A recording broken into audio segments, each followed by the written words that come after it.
Hello viewers, আসসালামু আলাইকুম। আপনারা সবাই কেমন আছেন? নিশ্চয়ই ভালো আছেন। আমিও তো অনেক ভালো আছি। তো ঘুম থেকে উঠে দেখে আজান দিয়ে ফেলছে। তো এই যে নামাজ-টামাজ পড়ে নিলাম। নামাজ পড়া শেষ করে আবার কিছু কাজ রয়েছে আমার। তো এগুলোই করে নেব। তো ভাবলাম একটা ভিডিও করে নেই। তো এই যে আমি শরবত বানাই নিতেছিলাম।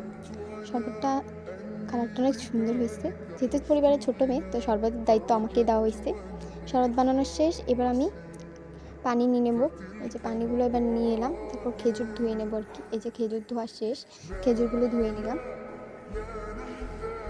এই যে দেখো আমাদের গোলাপ ফুটছে, বাট এটা অনেকদিন হয়ে গেছে, ওই জন্য এমন হয়ে গেছে। এগুলো হলো সন্ধ্যামালতি হলুদ ফুল আর কি। তো এগুলো কিন্তু অনেক সুন্দর লাগতেছিল, বিকাল টাইম যেহেতু, ওই জন্য অনেক সুন্দরভাবে ফুটছে। এগুলো অনেক সুন্দর লাগতেছিল, ওই যেহেতু হলুদ কালার। এগুলোর ভিতরে গোলাপি সাদাও আছে, কিন্তু আমাদের কাছে হলুদ কালারটাই আর কি। এই যে দেখো জবা ফুল অনেকগুলা ফুটছে, লাল জবা, এগুলো রক্ত জবা, অনেক সুন্দর দেখাইতেছিল।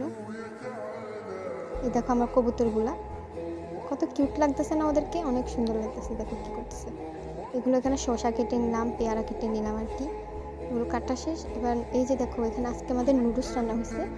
এই যে নুডলসগুলো এমন দেখাইতেছে কারণ এগুলোর ভিতরে পাস্তাও দিয়ে দেওয়া হয়েছে। এখানে তরমুজগুলো কেটে নিলাম আম্মু, একদম টকটকে লাল তরমুজ, দেখতেও কি সুন্দর লাগতেছে। তো এই হলো আজকে আমার ইফতার। আজকে এই পর্যন্ত। নেক্সট ভিডিও অবশ্যই দেখবেন। আল্লাহ হাফেজ।